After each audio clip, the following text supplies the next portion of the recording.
স্ক্রিনে lecture number 12 এটা। আমি শিরোনামটা আবার এখানে দেখাচ্ছি, animal breeding, inbreeding and cross breeding and their application to economically important animals. প্রথমেই আমরা জানি অ্যানিমাল ব্রিডিং কি। অ্যানিমাল ব্রিডিং হচ্ছে পশু পাখির দৈহিক গুণাগুণ উন্নয়নের জন্য জেনেটিক্সের সূত্র ও পদ্ধতির প্রয়োগকে এক কথায় পশু প্রজনন বলে। আমরা যদি একটু বিস্তারিত বলি সেক্ষেত্রে বলতে পারি, যেহেতু এটা ফলিত প্রাণী বিজ্ঞানের একটা শাখা, সেহেতু আমরা বলতে পারি যে মানুষের অধিকতর কল্যাণে বিজ্ঞানসম্মত যে উপায়ে, বিশেষত জেনেটিক্সের জ্ঞানের আলোকে বিদ্যমান পশু পাখির থেকে প্রজননের মাধ্যমে অপেক্ষাকৃত উন্নত ও টেকসই জাতের পশু পাখির উদ্ভাবন পদ্ধতিকে আমরা এক কথায় পশু প্রজনন পদ্ধতি বলি। অর্থাৎ জেনেটিক্সের সূত্র প্রয়োগ এবং পদ্ধতি প্রয়োগ করে আমরা এই প্রজননটা করে থাকি। এর উদ্দেশ্য জাত উন্নয়ন। এই পশু প্রজনন, অ্যানিমাল ব্রিডিং তথা পশু প্রজনন বিদ্যা পড়ার আগে আমাদের একটু ইতিহাস জানা দরকার। সপ্তদশ শতাব্দীর পূর্বে পশু প্রজননের কোন উল্লেখযোগ্য ঘটনা বিজ্ঞানীদের কাছে লিপিবদ্ধ নাই বা তার ইতিহাস আমাদের জানা নেই। সপ্তদশ, অষ্টাদশ ও ঊনবিংশ শতাব্দীতেই পশু প্রজননের মূল ভিত্তি রচিত হয়। সপ্তদশ শতাব্দীতে তোমরা জানো যে বিজ্ঞানী অ্যান্টনি ভন লিয়েনহুক অণুবীক্ষণ যন্ত্র যখন আবিষ্কার করলেন, তারপরে শুক্রাণু আবিষ্কার, এরপরে 1673 খ্রিস্টাব্দে টেলিগ্রাফের বিজ্ঞান আবিষ্কার প্রাণী জগতের অনেক রহস্য উদ্ঘাটনে সাহায্য করে। অবশেষে 1685 খ্রিস্টাব্দে বিজ্ঞানী স্কালাঞ্জানির কৃত্রিম উপায়ে কুকুরের বাচ্চা জন্মানোর ঘটনা পশু প্রজননকে অনেক দূরে এগিয়ে নিয়ে গেছে। ঊনবিংশ শতাব্দীতে ব্রিটিশ প্রকৃতিবিদ আমরা জানি চার্লস ডারউইন তার বাছাইকরণ বা সিলেকশন তত্ত্বের ভিত্তিতে পশু প্রজনন অনেক দূরে এগিয়ে যায়। অতঃপর মেন্ডেলের সূত্র আবিষ্কার হওয়ার পরে আমরা জানি যে এই পশু প্রজননকে আরো সম্প্রসারণ এবং আরো সুনির্দিষ্টভাবে বিজ্ঞানীরা এগিয়ে নিতে পেরেছিলেন। পশু প্রজননের ক্ষেত্রে সবচেয়ে বিস্ময়কর অবদান হলো আমরা জানি যে কৃত্রিম প্রজনন। যদিও বেশ কয়েক শতাব্দীর পূর্বেই এই কৃত্রিম প্রজনন পদ্ধতি আবিষ্কার হয়, তথাপি এর প্রসার এবং আধুনিকায়ন ঘটে এই বিংশ শতাব্দীতেই। পশু প্রজননের ক্ষেত্রে এই প্রযুক্তি পৃথিবীর সর্বত্র ব্যবহৃত হচ্ছে। একেবারে উন্নত দেশ থেকে শুরু করে উন্নয়নশীল অনুন্নত দেশের ছোট বড় সব জায়গায় এই প্রযুক্তির ব্যাপক সম্প্রসারণ ঘটেছে। এখন এই পশু প্রজননের সময় আমরা জানি প্রধান দুটি বিবেচ্য বিষয় আছে। তার একটি হলো সদস্য নির্বাচন এবং অপরটি নিয়ন্ত্রিত প্রজনন। কারণ আমি যে পশুটিকে নিয়ে কাঙ্ক্ষিত পশুটি সিলেকশন করবো তার গুণাবলী আমাকে আগে জানতে হবে। এই গুণাবলী জানার সময় আমরা জানি তার জেনেটিক্যাল গঠন, তার ফিজিওলজি এবং বায়োকেমিক্যাল অনেক প্রাণরাসায়নিক ঘটনা আমাদের জানতে হবে। এক কথায় সদস্য নির্বাচনের পূর্বে সেই সদস্যের পেডিগ্রি বিশ্লেষণের প্রয়োজন। এরপরে সদস্য নির্বাচন করার পরে আমরা নিয়ন্ত্রিত প্রজননটার উপরে গুরুত্ব দিই। এক্ষেত্রে দেখা যায় যে সাধারণত নির্বাচিত সদস্যের মধ্যেই নিয়ন্ত্রিত হয়ে প্রজনন পদ্ধতি আরোপ করা হয় এবং তারও নির্দিষ্ট লক্ষ্য থাকে যে আমরা এই প্রজনন বা এই ব্রিডিং এর মাধ্যমে কাঙ্ক্ষিত ব্রিডটা কি হবে তার জন্য একটা রূপরেখা পূর্বে থেকে প্রণয়ন করতে হয়। আমরা অ্যানিমাল ব্রিডিং কি জানলাম, পশু প্রজননের ইতিহাস আমরা সংক্ষেপে বললাম।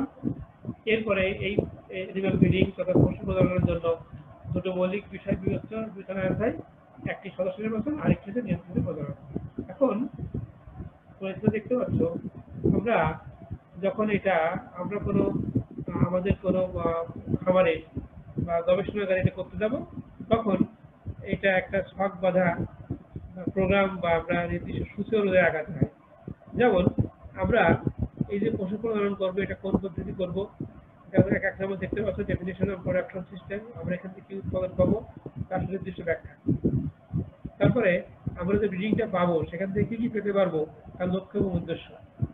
এরপরে আমরা এই লক্ষ্য উদ্দেশ্যকে পূরণ করার জন্য কিন্তু আমরা দেখো আমরা যে পশু নির্বাচন করবো, তার ফেনোটাইপ কি, তার ফ্যামিলি ফেনোটাইপ, একটা পেডিগ্রি। তারপর দেখো আমরা ওই ওই জীব থেকে যেটা নির্বাচিত করবো তার জেনেটিক মডেল কি হবে, ক্রাইটেরিয়া কি কি নেব আমরা, ব্রিডিং ভ্যালুটা আমাদের এস্টিমেশন করতে হবে। তারপর দেখো ম্যাটিং করতে হবে। হ্যাঁ, কনসিকুয়েন্স আমরা ধারাবাহিকভাবে ম্যাটিং করবো, তাদের মধ্যে প্রধারণ করাবো, করে আমাদের কাঙ্ক্ষিত ক্রস ব্রিডটা পাবো। তারপরে সেই ব্রিডটা আমরা একটু মূল্যায়ন করবো।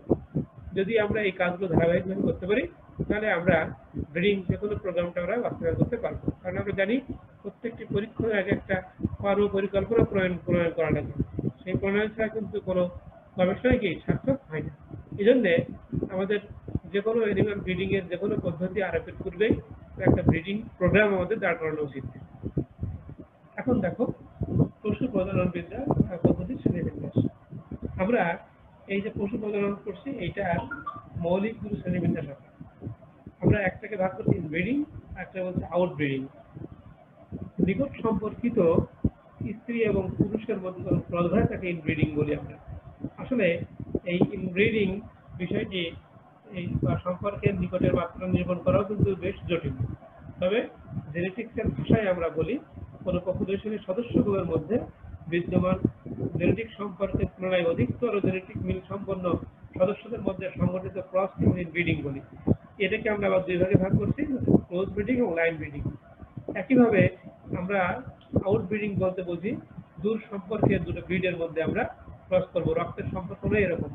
এটাকে আমরা আবার অনেকগুলো ভাগে ভাগ করছি, তোমরা দেখতে পাচ্ছ clear breeding, line crossing, out crossing, crossing breeding, grading up এবং স্পিসিস হাইব্রিডাইজেশন। এখন আমরা ইনব্রিডিং নিয়ে আমরা আলোচনা করব। আমি একটু পূর্বে বললাম যে নিকট সম্পর্কিত সাধারণত রক্তের সম্পর্ক বা ঘনিষ্ঠ রক্তের সম্পর্কযুক্ত জীবের মধ্যে যখন আমরা ব্রিডের মধ্যে ক্রস করি সেটাকে আমরা এক কথাই বলি ইনব্রিড। ইনব্রিড। তো এই ইনব্রিডিং এর আমরা বললাম যে আসলে ইনব্রিডিং পদ্ধতিটা বাস্তবে পশু পাখির মধ্যেই সম্ভব, এবং সেজন্য আমরা বলে থাকি যে পশু পাখি বা অন্য কোনো প্রাণীর সাথে সৎ ভাই বোন বা পিতামাতা উভয়ের সাথে ভাই বোনের ইত্যাদিদের রক্ত সম্পর্ক, তাদের মধ্যে আমরা ক্রসকে এক কথায় ইনব্রিডিং বলি। ইনব্রিডিং এর কিছু জেনেটিক ইফেক্ট আছে। আমরা এখানে দুটো কথা লিখছি, হোমোজাইগোসিটি বৃদ্ধি এবং হেটারোজাইগোসিটি হ্রাস। সাধারণত ইনব্রিডিং করলে পরে দেখা যায় প্রকট এবং প্রসঙ্গ বৈশিষ্ট্যের সমাহার ঘটে, এবং প্রকাট যেটা বিশুদ্ধ প্রকাট বা আমরা হোমোজাইগাস প্রকাট বলি সেটি এবং প্রসঙ্গ বৈশিষ্ট্যের বেশি পাই।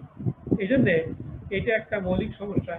এর ফলে দেখা যায় যে সাধারণত কয়েক জেনারেশন পরে হোমোজাইগোসিটি বৃদ্ধি পাওয়ার ফলে ওই জীবটি হয়তো উর্বরতা হারায় বা তার বিকলাঙ্গতা বা নানা রকমের শারীরিক সমস্যা সহ উৎপাদন ক্ষমতা হ্রাস, নানা রকম সমস্যা দেখা যায়। এই জাতীয় সমস্যাকে আমরা হোমোজাইগোসিটি বলি। একইভাবে ইনব্রিডিং এর ফলে যখন আমরা একই গোষ্ঠীভুক্ত রক্তসমূহ ক্রস করব তখন হেটারোজাইগোসিটি হ্রাস পায়। এর ফলে বৈশিষ্ট্যের ভ্যারিয়েশন কমে যায়, এবং আমরা জানি যে এই ধরনের জীব সাধারণত যখনই হোমোজাইগোসিটি বৃদ্ধি পায় এদের মধ্যে দেখা জীবন শক্তি কি হ্রাস পেয়ে যায়। জেনেটিক ইফেক্ট দুইটা খুব লক্ষণীয়, আমরা বললাম একটা হোমোজাইগোসিটি বৃদ্ধি এবং একটা হেটারোজাইগোসিটি হ্রাস। এখন এই ইনব্রিডিংটা আমরা দুই ভাগে ভাগ করি। তোমরা দেখো একটাকে আমরা বলি ক্লোজ ব্রিডিং, আরেকটাকে আমরা বলি হচ্ছে লাইন ব্রিডিং। ইনব্রিডিং মানে আমরা বলেছিলাম আত্মীয়তার সম্পর্ক আছে এমন এমন এমন ঘনিষ্ঠ জনের মধ্যে ক্রস। এখন ক্লোজ ব্রিডিং যেটা হচ্ছে অধিক ঘনিষ্ঠ, এক কথায় আমরা রক্তের সম্পর্কযুক্ত বলি। এখানে কি করা হয়, নির্দিষ্ট পশু পাখির কোনো দল থেকে কাঙ্ক্ষিত গুণসম্পন্ন সদস্যগুলোকে আগে বেছে নিয়ে ছোট ছোট দল করা হয়। এরপর এই ছোট দলের সদস্যদের মধ্যে ক্রস করানো হয় এবং ক্রমাগত ইনব্রিডিং ঘটনার ফলে আমরা দেখি যে কাম্য জিনোটাইপ এবং আমরা বংশধর পাই। নিয়ন্ত্রিত এই প্রজনন প্রক্রিয়ায় বাইরের কোনো জিন এখানে আসে না, যেহেতু এটা আমরা একই গোষ্ঠীভুক্ত করছি, ফলে বাইরের জিনটা এখানে প্রবেশ করাটা নিয়ন্ত্রণ করা যায়। এর ফলে আমরা বলতে পারি যে এর ফলে অপ্রত্যাশিতভাবে ক্ষতিকর কোনো বৈশিষ্ট্যের প্রকাশিত হলে সংশ্লিষ্ট সদস্যকে আমরা তাকে বর্জন করতে পারি। অর্থাৎ ইনব্রিডিং যখন আমরা করলাম দেখতে পেলাম যে হোমোজাইগোসিটির কারণে যদি কোনো ক্ষতিকর প্রভাব আসে সেটাকে আমরা পরিহার করতে পারি। এভাবে আমরা ক্লোজ ব্রিডিং করে একটি গুণসম্পন্ন প্রাণীদল সৃষ্টি করতে পারে। এখানে ক্লোজ ব্রিডিং এর ক্ষেত্রে আসলে আমরা নির্বাচন এবং নিয়ন্ত্রিত প্রজনন এই দুটি পদ্ধতির উপর খুব গুরুত্ব দিই। যেমন উদাহরণ হিসেবে আমরা বলতে পারি, তোমরা মেরিনা ভেড়ার নাম শুনছো। প্রায় 170 বছর পূর্বে ক্লোজ ব্রিডিং এর মাধ্যমে স্পেনে এই ভেড়ার আয়োজন ঘটানো হয়। এই মেরিনার যে ব্রিড আছে, এর অন্যতম বৈশিষ্ট্য হচ্ছে সূক্ষ্ম উল।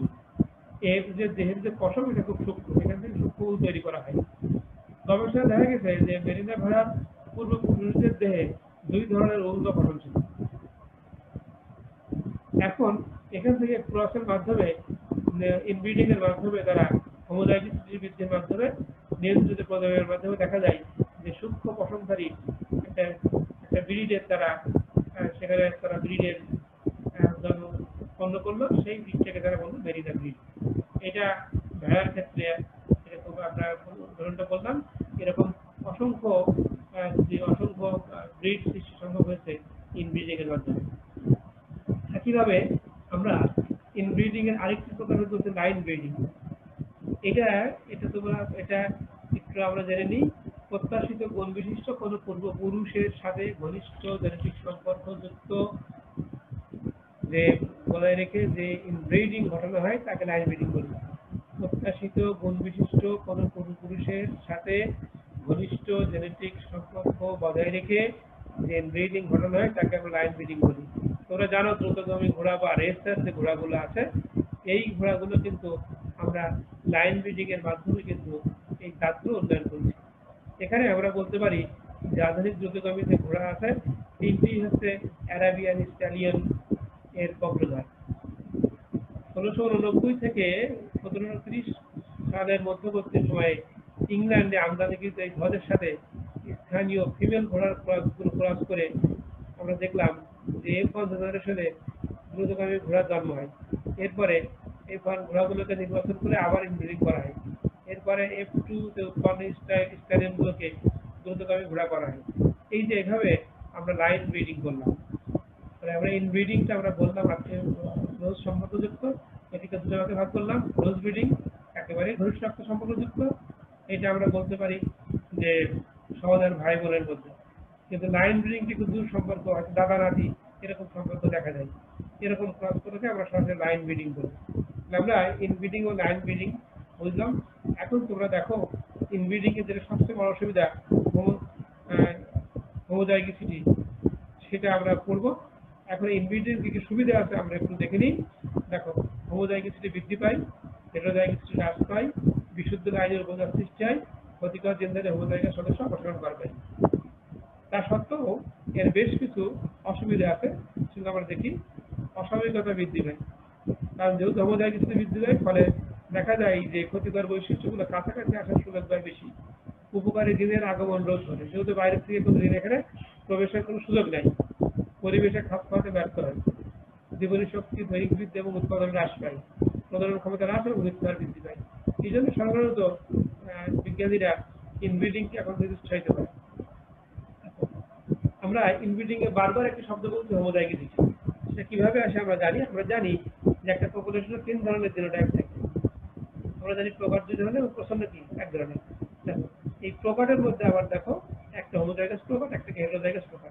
এই হেটেরোজাইগাস প্রকারটা দেখো আমরা যখন ক্রস করছি বারবার, দেখো তার ফলে এটা 50% থেকে দেখো হেটেরোজাইগোসিটির যে কলামটা আছে, এই বারবার ক্রসের ফলে কমতে থাকছে, কিন্তু হোমোজাইগোসিটি আস্তে আস্তে কি বৃদ্ধি পেতে থাকছে।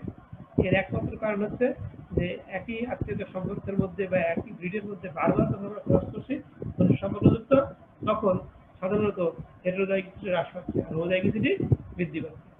যেটা আমরা ইতিপূর্বে বললাম, সেটা এখানে তোমরা ক্রসের মাধ্যমে দেখতে পাচ্ছ যে একটা নির্দিষ্ট জেনারেশনে যাওয়ার পর দেখা যাচ্ছে যে হেটেরোজাইগোসিটি একেবারেই ওখান থেকে লোপ পেয়ে যাচ্ছে এবং হোমোজাইগোসিটি সেখানে কি বৃদ্ধি পাচ্ছে। এখন আমরা আসি আউটব্রিডিং এ। আউটব্রিডিং বলতে আমরা কি বুঝি সেটা আমরা একটু ব্যাখ্যা করি। বংশীয় সম্পর্ক নেই এমন স্ত্রী পুরুষের ক্রস ঘটিয়ে সন্তান জন্মদানের ঘটনাকে আউটব্রিডিং বলা হয়। অর্থাৎ দূর সম্পর্কিত বা দুইটা ব্রিড বা রেসের মধ্যে আমরা ক্রস করতে পারি। পশু প্রজননের ক্ষেত্রে আমরা একই জাতের মধ্যে বংশীয় সম্পর্ক নেই, অথবা দুইটো জাত এমনকি ভিন্ন প্রজাতির সদস্যদের মধ্যে এই সংগঠিত আমরা যে ক্রস তাকে আমরা এক কথায় আউটব্রিডিং বলতে পারি। অর্থাৎ আমরা বলতে পারি যে পশু প্রজননের ক্ষেত্রে একই জাতের বংশীয় সম্পর্কবিহীন অথবা দুটি ভিন্ন জাত এমনকি ভিন্ন প্রজাতির সদস্যদের মধ্যে সংগঠিত ক্রসকে আমরা আউটক্রসিং বলি বা আউটব্রিডিং বলি। আউটব্রিডিং আউটব্রিডিং আমরা কোনো পপুলেশনে এর ফলে হেটেরোজাইগোসিটি বৃদ্ধি পায়, এবং হেটেরোজাইগাস প্রাণীরা দেখা যায় যে পিতা মাতার তুলনায় অত্যন্ত সতেজ শক্তিশালী হয়, এবং এই ঘটনাকে আমরা হেটেরোসিস বলি বা হাইব্রিড ভিগর বলি। আমরা নতুন একটা টার্ম শিখলাম, হাইব্রিড ভিগর। এটার অর্থ হচ্ছে যে আউটব্রিডিং এর ফলে প্রাপ্ত যে যে ব্রিড আমরা যে জাতটা পেলাম সেটা পিতামাতার থেকে অধিক সতেজ শক্তিশালী হয়। এই ঘটনাকে আমরা হেটেরোসিস বা হাইব্রিড ভিগর বলি। এখন দেখো, আমরা যখনই এই আউটব্রিডিং বললাম, আউটব্রিডিং এর কিছু সুবিধা আছে, যেমন হেটেরোজাইগোসিটি বৃদ্ধি, হোমোজাইগোসিটি হ্রাস, নতুন জাত উদ্ভাবন, প্রাণ শক্তি, সজীবতা এবং প্রজনন ক্ষমতা সহ উর্বরতা বৃদ্ধি পাচ্ছে। আর ডিসঅ্যাডভান্টেজ যেটা দেখা যায় যে অনেক সময় অনাকাঙ্ক্ষিত প্রকার বৈশিষ্ট্যের আবির্ভাব ঘটে। এটা এই আউটব্রিডিং এর ক্ষেত্রে অন্যতম সমস্যা। তোমরা দেখতে পাচ্ছ টাইপস অফ আউটব্রিডিং, আমরা এটাকে দুই ভাগে ভাগ করছি। একটা করছি ইন্ট্রারেসিয়াল ক্রস, আর হচ্ছে ক্রস ব্রিডিং। ইন্ট্রা শব্দটা হচ্ছে অন্ত, একই জাতের মধ্যে ক্রস। একই জাতের মধ্যে ক্রসকে আমরা একটু বলে নিই যে এই ধরনের ক্রস, মনে করি গো-মহিষের ক্ষেত্রে একটি ইনব্রিড ষাঁড়কে একই জাতের কিন্তু বংশীয় সম্পর্ক নেই এমন একটি গাভীর সাথে ক্রস করা। আমরা যেটা বললাম, একটি আমাদের দেশীয় আমরা মনে করলাম একটা গো-মহিষের ষাঁড়, তার সাথে সম্পর্ক নেই কিন্তু বংশীয় সম্পর্ক নেই এমন একটা গাভীর আমরা ক্রস করলাম। দুটোই কিন্তু আমরা বললাম যে একই রেসের মধ্যে। সাধারণত ইনব্রিড তুলনায় এই পদ্ধতির আশ্চর্যজনক সুফল পাওয়া যায়। যেমন তোমরা হেরিফোর্ড গরুর নাম শুনছো। এই পদ্ধতিতে আমরা হেরিফোর্ড প্রয়োগ করে দেখা গেছে যে হাইব্রিড গুলোর ওজন মায়ের দুধ ছাড়ার প্রাককালে ইনব্রিড বাচ্চাদের তুলনায় প্রায় 12% বেশি হয়। হাইব্রিড এবং ইনব্রিড বাচ্চাদের একই রকমের খাদ্য পরিবেশনার পর চূড়ান্ত পর্যায়ে দেখা যায় যে হাইব্রিডের ওজন ইনব্রিডের থেকে বেশি। কাজেই যেহেতু এটা আমরা বললাম যে আউটব্রিডিং, একই রেস কিন্তু সম্পর্ক নেই এমন দুটোর মধ্যে ক্রস। আর ক্রস ব্রিডিং আমরা এখন নেক্সট বললাম ক্রস ব্রিডিং। একই প্রজাতির কিন্তু সম্পূর্ণরূপে ভিন্ন জাত এর মধ্যে যখন আমরা ক্রস করি তখন আমরা এক কথায় বলি ক্রস ব্রিডিং। ইন্টারেসিয়াল মানে একই রেসের মধ্যে কিন্তু ক্রস ব্রিডিং মানে ভিন্ন ভিন্ন রেসের মধ্যে। এই ক্রস ব্রিডিং আবার দুই প্রকারে ভাগ করি আমরা, তোমরা দেখতে পাচ্ছ স্ক্রিনে, ইন্টারেসিয়াল ক্রস এবং ইন্টারস্পেসিস ক্রস। আমরা প্রথমে পড়বো ইন্টারেসিয়াল, অর্থাৎ আন্ত। ইন্ট্রা মানে অন্ত এবং ইন্টার মানে হচ্ছে আন্ত, অর্থাৎ বিভিন্ন রেসের মধ্যে। এটাকে আমরা আবার কয়েকটি ভাগে ভাগ করি। এক নম্বর দেখো লেখা আছে Chris cross, Chris crossing. Chris crossing আমি বলি দুটি বিশুদ্ধ জাতের মধ্যে ক্রসের ফলে সৃষ্ট সংকর জাত।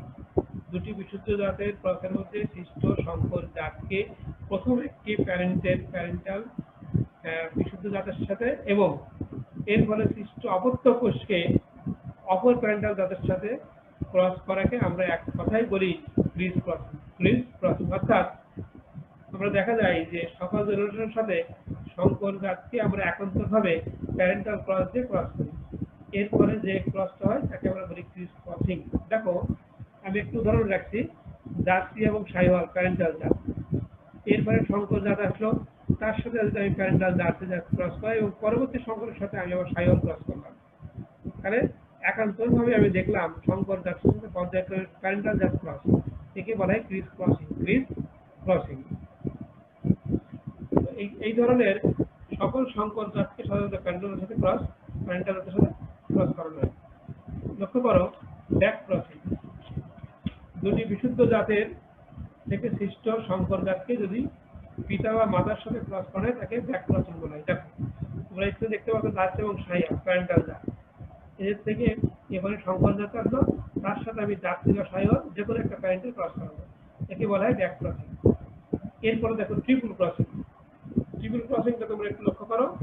আমরা জানি এটা ট্রিপল মানে তো আমরা জানি তিনটা জাত নিয়ে এখানে ক্রস করানো হয়। এ ধরনের জাতের তিনটি আমি জাত নিচ্ছি, দেখো তোমরা দেখতে পাচ্ছ জার্সি, শাহিওয়াল এবং সিন্ধি। জার্সি, শাহিওয়াল এবং সিন্ধি। আমি জার্সি এবং শাহিওয়ালের মধ্যে ক্রস করছি, দেখো এবারে শঙ্কর জাত।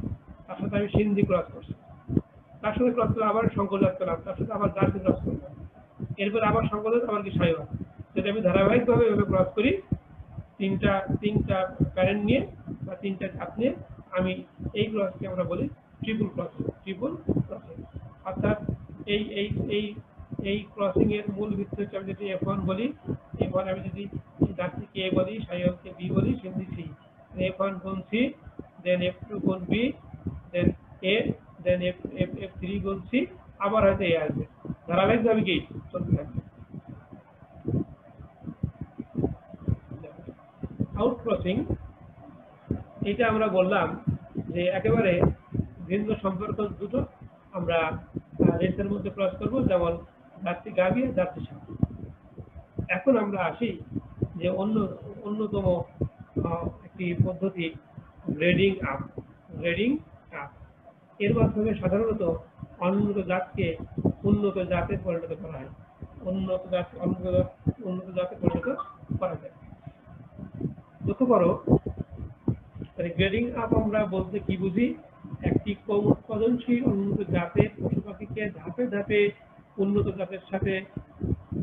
জাতে পরিণত করার জন্য এক বিশেষ প্রক্রিয়া। এক্ষেত্রে ভালো জাতের পশুর শুক্রাণুকে প্রধান নিয়ামক হিসেবে ব্যবহার করা হয় এবং অন্য জাতের স্ত্রী এবং তার বংশধর বা কন্যা সদস্যদের কয়েক প্রজন্ম ধরে উন্নত জাতের পুরুষ দ্বারা গর্ভধারণ করা হয়।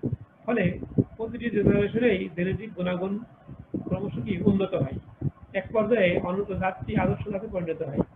আমাদের দেশে গবাদি পশুগুলোকে এভাবে আমরা উন্নত জাতে পরিণত করতে পারি। পরীক্ষা করে দেখা গেছে যে প্রথম ক্রসে উন্নত জাতের বংশধররা 50% এবং উন্নত জাতের 50% বৈশিষ্ট্য অর্জন করে। দ্বিতীয় ক্রসের বংশধরে উন্নত 75% এবং তৃতীয় ধাপে দেখা যায় যে 27.5% গুণাবলী লাভে সক্ষম হয়। এরকম প্রজন্ম থেকে প্রজন্ম ক্রমাগত উন্নত বৈশিষ্ট্য বলে বা গুণাবলীর সন্নিবেশ ঘটে। আমরা এই বিশেষ পদ্ধতিকে আমরা বলি হচ্ছে গ্রেডিং আপ। তোমরা স্ক্রিনে দেখতে পাচ্ছ, এখানে আমি বললাম যে আনস্পেসিফাইড অরিজিনাল ফিমেল, আমি একটা দেশি গাভীর কথা মনে করলাম, সাথে আমি একটা রেজিস্টার্ড ষাঁড় নিলাম। এটা উন্নত বৈশিষ্ট্য। আমরা এদের মধ্যে F1 যেটা পেলাম, ফিমেলটা যেটা গাভীটা দেখলাম, তার 50% আমরা পেলাম, 50% আমরা পিওর পেলাম।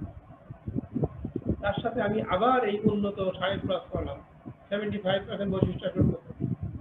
তারপরে F3 থেকে আমি আবার ওই একই পুরুষ বা একই ষাঁড় দ্বারা আমি আবার কি ক্রস করলাম। দেখো F3 তে আমরা 87% এবং F4 এ 93.7% আমরা পিওর বা উন্নত জাত পাচ্ছি। এই যে একটি অনুন্নত ফিমেলের সাথে উন্নত গাভীর যে প্রজন্ম ধারাবাহিকভাবে যে ক্রস, সেটাকে আমরা একসাথে গ্রেডিং আপ করি। এই বিষয়টা আমরা আরেকটু আমরা স্পষ্ট হয়ে বিষয়টা বুঝি। দেখো, প্রথমে একটা দেশি গাভী উন্নত ষাঁড়, এর ফলে আমরা পেলাম যে গাভীটি বা যে বাছুর গরুটি, সেটা কন্যা সন্তান ছিল, তার বৈশিষ্ট্য কত পার্সেন্ট হতে হবে? 50%। এই গাভীর সাথে আবার ওই একই ষাঁড়টা আমরা ক্রস করছি, বৈশিষ্ট্য কত? 70%। এই যে ফিমেল আমরা তার সাথে আবার আমরা ক্রস করেছি ওই একই রাজ্যের ষাঁড়। এভাবে আমরা ধারাবাহিকভাবে নির্দিষ্ট উপায়ে ক্রস করে আমরা দেখা যায় যে প্রায় বিশুদ্ধ বা প্রায় উন্নত জাত আমরা এই ষাঁড়ের উন্নত বৈশিষ্ট্য প্রায় আমরা কি নিয়ে আসতে পারি। এই প্রক্রিয়াকে বলা হয় জাত উন্নয়ন বা গ্রেডিং। আমি এখানে আরেকটা গ্রেডিং আপ তোমাদের দেখাচ্ছি। তোমরা দেখো যে এটা ক্লাস নাম্বার 1, পিওর ব্রিড এবং গ্রেড ফিমেল ধরা বললাম একই রকমের ক্রস করে আমি F1 এ পেলাম 50-50। তোমার দেখো 3x4, সেটা আগে 75% বললাম। তারপরে দেখো প্রায় 80% উপরে, দেন কি 90% উপরে। তারপরে ফিফথ জেনারেশনে যে আমরা কি একটা উন্নত জাত পেলাম। এই পদ্ধতিকে আমরা এক কথায় বলি গ্রেডিং আপ। Grading up. এরপরের পদ্ধতিকে আমরা বলি স্পেসিস হাইব্রিডাইজেশন। যখন দুটি ভিন্ন জাত উপজাত প্রজাতির মধ্যে প্রজননের ফলে সৃষ্ট নতুন বংশধারণ উৎপাদন ক্ষমতা পূর্বপুরুষ পিতামাতার চেয়ে অধিক হয়, তখন এই পদ্ধতির প্রজননকে আমরা স্পেসিস হাইব্রিডাইজেশন করি। এখন আসো আমরা যে আউটব্রিডিং করেছিলাম তার ভিতরে দুটো ভাগে ভাগ করেছিলাম, যে আমরা ক্রস ব্রিডিংকে আমরা দুটো ভাগে ভাগ করেছিলাম, ইন্টারেশিয়াল এবং ইন্টারস্পিসিস। ইন্টারেশিয়াল এবং ইন্টারস্পিসিস। এই ইন্টারস্পিসিসকে আমরা এক কথায় বলি বিভিন্ন প্রজাতির মধ্যে ক্রস। গৃহপালিত পশু পাখির বিভিন্ন প্রজাতির মধ্যে আমরা এই ক্রসের সফলতা বিরল, কারণ আমরা জানি প্রজাতির সংজ্ঞায় সাধারণত ভিন্ন প্রজাতির মধ্যে ক্রস করলে পরেও উর্বর সন্তান আসে, সাধারণত সন্তান আসে না, যদি আসে সন্তান উর্বর হয় না। তথাপি অসংখ্য ব্রিড পৃথিবীতে আছে যাদের মধ্যে এই ইন্টারস্পিসিস বা দুটি ভিন্ন প্রজাতির মধ্যে ক্রস ঘটিয়ে পাওয়া গেছে। যেমন এরা সবাই সাধারণত দেখা যায় যে অনুর্বর হয়, তবে এখন বিজ্ঞান দেখছে কিছু কিছু আবার উর্বর হতেও পারে। আমরা একটি উদাহরণ তোমাদের সাথে বলি, তোমরা খচ্চর সবাই চেনো, যেটা গাধা এবং ঘোড়ার মিলনের ফলে হয়। নানা দিক থেকে খচ্চর যে কোনো প্রাণীদের তুলনায় উত্তম, কারণ গাধার চেয়ে খচ্চর আকারে বড়, দ্রুতগামী এবং শক্তিশালী হয়। আবার ঘোড়ার তুলনায় খচ্চর অধিক পরিশ্রমী হয়, রোগ প্রতিরোধ ক্ষমতা বৃদ্ধি পায় এবং স্বল্প খাদ্যে দীর্ঘ সময় কাজ করতে পারে। বাণিজ্যিকভাবে কিন্তু দীর্ঘকাল ধরে খচ্চর উৎপাদন করা হচ্ছে। এটাকে আমরা ইন্টারস্পিসিস ক্রস বলি, কারণ এগুলো কিন্তু কৃত্রিম প্রজননের একটা অংশ। এই খচ্চর কিন্তু সে বংশ বৃদ্ধি করতে পারে না, কিন্তু আমাদের পৃথিবীতে খচ্চরের চাহিদা আছে, ফলে আমরা কৃত্রিম উপায়ে গাধা এবং ঘোড়ার ক্রস করি, খচ্চর কি উৎপাদন করি। আমরা এই জাতীয় ক্রস বলি ইন্টারস্পিসিস ক্রস। এখন দেখো, এই যে আমরা এনিম্যাল ব্রিডিং করলাম, অর্থনৈতিকভাবে উপকারী প্রাণীদের উপরে প্রজনন পদ্ধতির প্রয়োগ করে আমরা কি সফলতা পেলাম, কেন এইগুলো করার প্রয়োজনীয়তা আছে। তো আমরা জানি যে এই যে আমরা টোটাল ক্রসটা পড়লাম, আমরা ইনব্রিডিং এবং আউটব্রিডিং দুটো শিরোনামে করলাম। আমি এখানে বোঝানোর সুবিধা তিনটা শিরোনামে আলোচনা করছি: ইনব্রিডিং, আউটব্রিডিং এবং ক্রস ব্রিডিং। ইনব্রিডিং এর ক্ষেত্রে আমরা বলি অর্থনৈতিকভাবে উপকারী প্রাণী যেমন গরু, ছাগল, ভেড়া, মহিষ, হাঁস, মুরগি, কুকুর ইত্যাদির ক্ষেত্রে ইনব্রিডিং এর প্রয়োগ খুবই সীমিত। পশু পাখির মধ্যে পিতা, কন্যা, মাতা, পুত্র, সহোদর, ভাই বোন, সৎ ভাই বোন, চাচাতো ভাই বোন, মামাতো ভাই বোন এবং আরো দূর সম্পর্কিত আত্মীয় স্বজন যাদের মধ্যে রক্ত সম্পর্ক রয়েছে, তাদের মিলনের ফলে ইনব্রিডিং ঘটে। এটা আমরা পূর্বে জেনেছি। এই পদ্ধতি কয়েক পুরুষকাল চলতে থাকলে আমরা দেখি পরবর্তী বংশধর দুর্বল, খর্বাকৃতির, বিকলাঙ্গ বা প্রজনন ক্ষমতা লোপ পায় দেখি আমরা, বা ওই প্রজাতিতে বিলুপ্তির বংশধরের বিলুপ্তির কাছাকাছি আছে। তাই সাধারণ পশু প্রজননের ক্ষেত্রে এই পদ্ধতির প্রয়োগ খুবই কম। অর্থনৈতিক উপকারী প্রাণীদের প্রজনন পদ্ধতির ক্ষেত্রে আমরা দেখলাম ইনব্রিডিং এর প্রয়োগ আমরা খুব কম করে থাকি, তবে ক্ষেত্র বিশেষ এর ব্যবহার হয়ে থাকে। যেমন একটি জাতের মধ্যে বিশেষ উপজাত সৃষ্টি করা, তখন কিন্তু ইনব্রিডিং ছাড়া আর অন্য কোনো পদ্ধতি এখানে হবে না, কারণ তখন নিয়ন্ত্রিত উপায়ে এটা করতে হবে এবং যাদের জিনের বাইরের জিনের ভিতরে প্রবেশ করতে না পারে। কারণ বিশুদ্ধ জাত তৈরির ক্ষেত্রে আমরা জানি যে একমাত্র ইনব্রিডিং ছাড়া অন্য কোনো উপায় নাই। তাছাড়া প্রকট নয় এমন কোনো অনাকাঙ্ক্ষিত বৈশিষ্ট্য দূর করার জন্য আমরা এটা করতে পারি। আবার ভবিষ্যতে সমরূপতা সৃষ্টির জন্য এই পদ্ধতি প্রয়োগ করতে পারি। ইনব্রিডিং এর যেমন অসুবিধা আছে, তবে কিছু কিছু ক্ষেত্রে ইনব্রিডিং এর ব্যবহারিক প্রয়োগ অনেক বেশি, যেটা আমরা বললাম। এখন আউটব্রিডিং এর মাধ্যমে কি হতে পারে? তো বিশুদ্ধ জাত প্রজনন এবং উন্নয়নের একটি উত্তম পদ্ধতি। সারা বিশ্বব্যাপী এই পদ্ধতি আমরা দেখে আসছি যে জাত উন্নয়নের জন্য এই বিকল্প পদ্ধতি আসলে নাই। একটি জাতের ভালো পুরুষ ও স্ত্রী তাদের মধ্যে রক্ত সম্পর্ক নেই, বাছাইয়ের মাধ্যমে প্রজনন করানোর ফলে স্বজাতের উন্নয়ন করা হয়। বিভিন্ন জাত উদ্ভাবনের পর থেকে এই পন্থায় পশু পাখির যথেষ্ট পরিবর্তন এবং উন্নয়ন সাধিত হয়েছে। যেমন একই জাতের ভালো গুণাবলী সম্পন্ন পুরুষ পুরুষ এবং স্ত্রী গরুর প্রজননের ফলে উৎপন্ন বাচ্চার প্রাণ শক্তি বাবা মার চেয়ে অধিক পরিলক্ষিত হয়। বাবা মার চেয়ে বাচ্চার বিস্তার ক্ষমতা বৃদ্ধি এবং গরু উৎপাদনের ক্ষমতা এবং উর্বরতা বৃদ্ধি, এগুলো আসলে আহ, বৃদ্ধি বৃদ্ধি হয়। এগুলো আসলে একমাত্র আউটব্রিডিং এর ফলেই কি সম্ভব। এখন দেখো ক্রস ব্রিডিং। ক্রস ব্রিডিং হচ্ছে একই প্রজাতির দুইটা ভিন্ন জাতের পশুর মিলনে ক্রস ব্রিডিং ঘটে, এটা আমরা জানি। যেমন শাহিওয়াল এবং সিন্ধি ষাঁড় গাই মিলনের ফলে ক্রসে আমরা ব্রেড জাত তৈরি করলাম। তাছাড়া RRI ও দেশি মুরগির মিলনেও আমরা ক্রস ব্রিড জাত তৈরি করতে পারি। ক্রস ব্রিড জাতে অধিক প্রাণ শক্তি পরিলক্ষিত হয়, এটা আমরা পূর্বেই বললাম। এদের অধিক জীবিত থাকার ক্ষমতা থাকে, অধিক বৃদ্ধি, উৎপাদন ক্ষমতা এবং উর্বরতাও কি বৃদ্ধি পায়।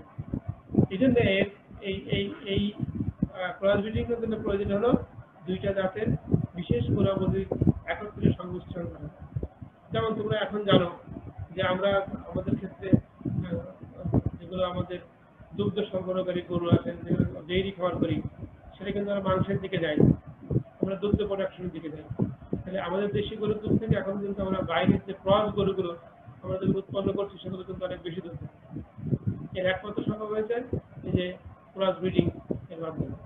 আবার তোমরা জানো যে এখন গরুর মাংস উৎপাদন বেড়ে গেছে, দেশি গরুর সাথে বাইরের গরু ক্রস করার ফলে পেয়েছে তথা বৃদ্ধি পেয়েছে। এই বৃদ্ধি মূলে কিন্তু ছিল ক্রস ব্রিডিং। ক্রস ব্রিডিং ছাড়া কিন্তু এটা করা সম্ভব নয়। তোমরা জানো যে একটি সম্পূর্ণ নতুন জাত উদ্ভাবনের উদ্দেশ্য এই পদ্ধতি সাধারণত প্রয়োগ করা হয়ে থাকে। আমরা আমেরিকান সহ উন্নত বিভিন্ন দেশে আমরা জানি যে অনেক জাত আছে যেগুলো এই ক্রস ব্রিডিং মাধ্যমে উৎপন্ন করা সম্ভব হয়েছে।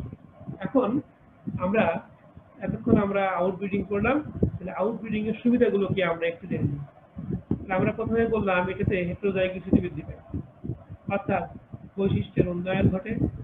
আউটব্রিডিং এর মাধ্যমে আমরা ক্ষতিকর জিন রহিত করতে পারি এবং এর ফলে যে উৎপন্ন যে ব্রিডটা আমরা পাই নতুন জাত, সেটা অধিক সমৃদ্ধ হয়, সতেজ হয়, হ্যাঁ, তার বৃহদাকার হয় এবং মাংস ডিম উৎপাদনের ক্ষমতা আরো কি বৃদ্ধি পায়। এরা উর্বর হেটেরোজাইগাস সদস্য অধিকাংশই প্রাকৃতিক নির্বাচনে তৈরি হয়, এটা একটা গুরুত্বপূর্ণ বিষয়। যেহেতু এরা সবল শক্তি দৈহিক গঠনও মানবের থেকে সবল হয়, এই জন্যে দেখা যায় যে প্রাকৃতিক নির্বাচনে এরা সাধারণত জয়ী হয়। পপুলেশনে আমরা জানি নতুন নতুন উপকারী জিনের আগমনের অবারিত সুযোগ দিচ্ছে, ব্রিডিং এ কখনো এটা সম্ভব নয়। এবং হাইব্রিড উর্বর হলে নতুন জাত প্রতিষ্ঠা করা যায়, এটা একটা গুরুত্বপূর্ণ দিক। আর অসুবিধা আমরা বলেছিলাম যেখানে অনাকাঙ্ক্ষিত প্রকার বৈশিষ্ট্য আসতে পারে। কিছু কিছু ক্ষেত্রে হাইব্রিড বংশধারা অনুর্বর বা বন্যা হয়। আমরা এতক্ষণ আউটব্রিডিং এর সুবিধা অসুবিধা সম্বন্ধে জানলাম। এখন যেহেতু আমরা পশু প্রজনন বিদ্যা অধ্যায়টা করলাম আজকে, তাহলে আমাদের দেশে জাতের কিছু গরু ছাগল সম্বন্ধে আমরা পরিচিত হই। যেমন দেশি জাতের গরুর মধ্যে দেখো তোমরা লাল চাটগিয়া গরুর নাম শুনছো। এই গরুটি চট্টগ্রাম, পার্বত্য চট্টগ্রাম, রাঙামাটি, বান্দরবন, খাগড়াছড়ি, কক্সবাজার জেলায় পাওয়া যায়। এদের গায়ের রং লাল, শিং পাতলা, মুখ খাটো এবং চওড়া। এরা শান্ত প্রকৃতির, মাঝারি ধরনের দেহ। এদের ওজন সাধারণত দেখা যায় গাভীর ওজন 210 থেকে 230 কেজি এবং ষাঁড়ের ওজন 350 থেকে 400 কেজি হয়ে থাকে। একইভাবে তোমরা আর একটি ব্রিড দেখতে পাচ্ছ পাবনিয়া বা পাবনা, এটা মুন্সিগঞ্জ, মানিকগঞ্জ, পাবনা, শাহজাদপুরের দিকে এটা থাকে। এই গরুগুলো আকৃতিতে বেশ বড় হয়। এদের গায়ের রং সাদা, লাল কিংবা মিশ্র হয়। এই গরুগুলোর দুধ উৎপাদন ক্ষমতা অনেক বেশি। তোমরা স্ক্রিনে দেখতে পাচ্ছ দেশি জাতের মহিষ। আমাদের দেশে দুই ধরনের মহিষ আছে। একটা মহিষকে আমরা বলি জলাভূমি বা কাদা পানির, আরেকটি নদীর মহিষ বলি। হ্যাঁ, মহিষের গায়ের বর্ণ সাধারণত কালো হয়, এদের শিং বড় হয় এবং বাঁকানো থাকে। হ্যাঁ, মাথা ভারী, মুখ লম্বা, কপাল এবং বুক প্রশস্ত হয়। এরপরে দেখো আমরা দেশি জাতের ছাগলের পরিচয় করাই দিই। তোমরা সবাই চেনো, এটি ব্ল্যাক বেঙ্গল গোট, তোমরা জানো। বাংলাদেশে খুব সুপরিচিত এই ছাগলটি। হ্যাঁ, এটি বাংলাদেশের সব জেলাতেই এটি কম বেশি পাওয়া যায়। তবে ভারতের আসাম, মেঘালয়ে এই ছাগল দেখা যায়। এদের গায়ের রং কালো হয়, বাদামি সাদা রঙেরও হতে পারে। এদের পা খাটো, কান ছোট ও খাড়া, শিং ছোট কালো, যা 5 থেকে 10 মিটার লম্বা হয়। শিং উপরের দিকে এবং কিছুটা পিছনের দিকে বাঁকানো থাকে। এই এই এই ছাগলের ব্ল্যাক বেঙ্গল গোটের মাংস অন্যান্য জাতের তুলনায় অনেক সুস্বাদু এবং উন্নত মানের। এদের চাম উন্নত মানের হয়, বিদেশে এদের ব্যাপক চাহিদা আছে। হ্যাঁ, ব্ল্যাক বেঙ্গলের ছাগল খুব বেশি, যেটা ছাগি খুব বেশি দুধ দেয় না, দৈনিক 200 থেকে 250 গ্রাম। হ্যাঁ, চামড়া বাদ্যযন্ত্র তৈরিতে ব্যবহার হয়, নানা রকমের ব্যবহার এই ছাগলের মাংস এবং আমরা জানি চামড়ার আছে। এরপরে দেখো দেশি জাতের মুরগি তোমরা দেখতে পাচ্ছ, ব্রাহ্মা মুরগি এবং আসিল মুরগি। দেখো আসিল আসিল মুরগি, এটা বাংলাদেশের কুমিল্লা, সরাইল এবং চট্টগ্রাম জেলার আবাসস্থল। আকারে বেশ বড়, মাংসল, গলা এবং পা লম্বা। এদের ঝুঁটি অনেকটা ঝুঁটি পি পি পি বর্ণের, পি বর্ণের হয়ে থাকে, আমরা জানি পি। আর এদের বুক প্রশস্ত, পায়ে পালক থাকে না, পালকের রং কালো বা মিশ্র রঙের হয়ে থাকে। আরেকটি মুরগি তোমরা দেখছো ব্রাহ্মা নামের, এটি ব্রহ্মপুত্র আবহাওয়া অঞ্চলে পাওয়া যায়। এর পালক সাদা, লেজের অগ্রভাগ কালো এবং মাংসল প্রকৃতির, কানের লতি লাল এবং এদের ঝুঁটি পি আকৃতির। বড় মুরগির ওজন 3 থেকে 4 কেজি হতে পারে। এগুলো আমাদের দেশি জাতের মোরগ মুরগি আমরা দেখলাম। হ্যাঁ, প্রতিদিনের ন্যায় তোমরা জানো যে এই অধ্যায় থেকে কুইজ, তারপরে শর্ট টাইপ এবং ব্রড প্রশ্ন হতে পারে। কুইজ অনেক প্রশ্ন আছে, যেগুলো আমরা জানি গ্রেডিং আপ কি, হ্যাঁ, ক্রিস ক্রস কি, আউট ক্রসিং কি, ইনব্রিডিং কি, লাইন ব্রিডিং কি, ক্লোজ ব্রিডিং কি, এরকম প্রশ্ন আসতে পারে। বড় প্রশ্ন আমরা জানি যে এখান থেকে বড় মুরগির যে জাত উন্নয়ন কিভাবে করা হয়, বা ইনব্রিডিং আউটব্রিডিং সুবিধা অসুবিধা, হ্যাঁ, এদের পার্থক্য, নানা রকম প্রশ্ন এখান থেকে থাকতে পারে।